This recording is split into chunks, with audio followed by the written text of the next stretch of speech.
Welcome Julie Drucker and Jessica Clark, who are Farmers of the Month at the Ukiah Hillside Farm. We're going to interview them and ask them some questions. And the first one is, can you tell us a little bit about the Ukiah Hillside Farm? Yes, we started this project almost a year ago in January 2010, and it's now October 2010, so we've been working here since then.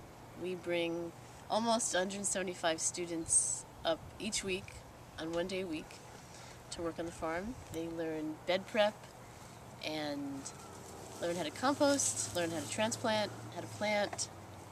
In the winter we worked in the cold frames when it was really wet. They are learning to work together, they're having fun, we're having fun. What else? The farm is amazing, and at any moment it seems like it could collapse financially, and somehow it has its own will, I feel like, and it keeps things show up at the right time, every single time. We need compost. What are we going to do? Quick, North American. Okay, they donate 15 Call yards, Creek. They'll give us 15 yards. Call Miles. He'll make it happen. It's just like, it has its own consciousness. That's been a really profound thing about the farm to me. So you guys work with the high school students, but you also run a community-supported agriculture system, right? Yeah, a CSA. Can you tell us a little bit about that and how it works and what a CSA is? Yeah, a CSA is a system of farming that's getting more popular in this country, where people called members or shareholders buy in, basically a subscription, at the beginning of the season, and they get a box of produce like once a week or twice a week, depending on the farm. It varies from farm to farm.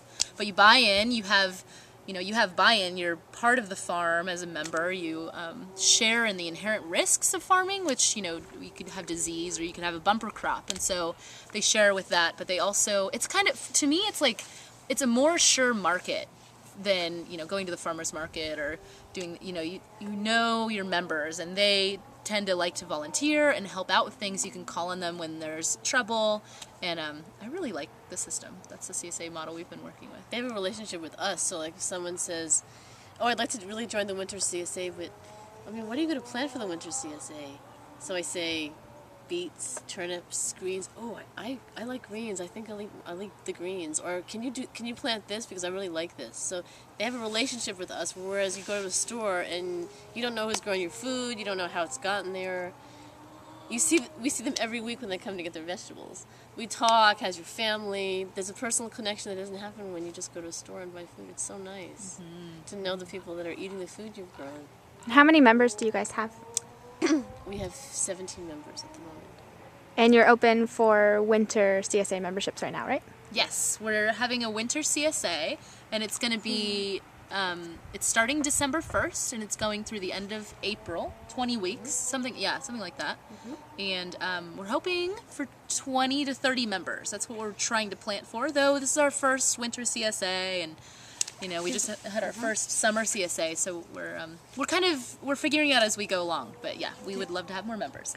People are going to pay $15 a week to have a box of vegetables. Right now they're paying $9 a week and getting a beautiful box of summer vegetables. It's probably worth about 20 or 25. They're getting a really good deal. It's been great. And how do you guys think this farm can serve as a model for other community farms or for other kind of school farm partnerships? It's a great educational model for kids to learn. A lot of programs bring in interns and they're given, take out the garbage, do this. The kids are doing a lot of work here, but they're also learning how to work together, how to use tools, how to plant, how to transplant. They're going through the seasons while they're in school between September and June, and so they're seeing the harvest from summer, they're seeing the fall and winter planting, they're seeing the spring planting. They're able to go through at least 2 seasons and learn what things are growing in what season, how to propagate through the ag classes. You just started a horticulture class. So it's the living classroom for the classroom work that's happening inside. And I think also as an inspiration, the site is really beautiful. Like I kind of mentioned earlier, we've done a lot of work, don't get me wrong, but it's also kind of facilitated itself in this amazing, magical way. And I think, we didn't necessarily know what we were doing when we started this. We know about gardening a lot, but we didn't know how to be farmers. We knew we wanted to grow food. We knew we had this opportunity to work with students and show them about that and try to train the next generation. But, we have winged it, whatever. And I mean, to me, I would think it'd be an inspiration to let people know that they can achieve their dream. They can go for it and try it, and it can succeed, even when it seems like it shouldn't. That's a really good point, because even though we haven't had years and years of experience doing food production on this scale, we can still teach kids the skills that we know and pass on what we've known to them and create this incredible place right here. Can you talk really briefly about the partnership between the Gardens Project and the Hillside Farm and how the Gardens Project has helped?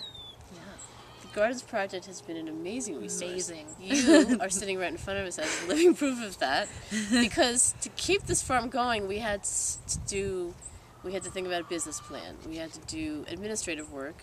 We had to find donations. We had to do marketing, which is when we're up here growing the food and working with the kids, we can't do everything. So the Gardens Project has provided administrative support, logistic support, emotional support at times. Help, we need another 10 yards Financial. of compost. Okay, we can help you out with that. Ideas, we might need a volunteer to run the market on Fridays. Okay, quick, call Kelly and she can find a volunteer through your support, your network. Oh gosh, we need a flyer for the first CSA. Oh, I can do that for you. Et cetera, et cetera. Et cetera, et It's cetera. been That's just amazing. the basic stuff. Not to mention, when you're doing something that's so new and you have an organization that you can call on for any questions and help, it's a humongous support for a project like this. It's totally invaluable. Thank you so much. We wouldn't be here without the Gardens Project. They're like right. our backbone. Yeah. It's really amazing. Well, that's great. And so the final question for both of you guys is what is your favorite vegetable and why? That's a hard one. I was looking at that question and thinking, Go for it. I think all of them, honestly, because I can't pick a favorite, and they're all so nourishing and make my body feel good at different times that I love them all. Great. I have Julie? to say the ground cherry. Those ground cherries blow my mind. They are the smallest, most amazing fruit I have. Well, it's not a vegetable, it's a fruit. I thought I would say tomatoes at first, but the ground cherries are an outstanding fruit. The amount of sugar in that tiny little thing, that takes so much time to harvest, but it's so worth it because it's so much sugar. Oh. And we had no idea that it was going to be that amazing when we planted it this year. I walked around to the kids, "You've got to try this, it's like candy," and I'm really reluctant, and then they taste them. Oh my god, It is like candy. Great. Now kids are picking up the bushes looking for them, and it's like an Easter egg hunt. You pick them up and they're underneath there to find them all. Cool. Well, thank you guys. Thank you. Thank you.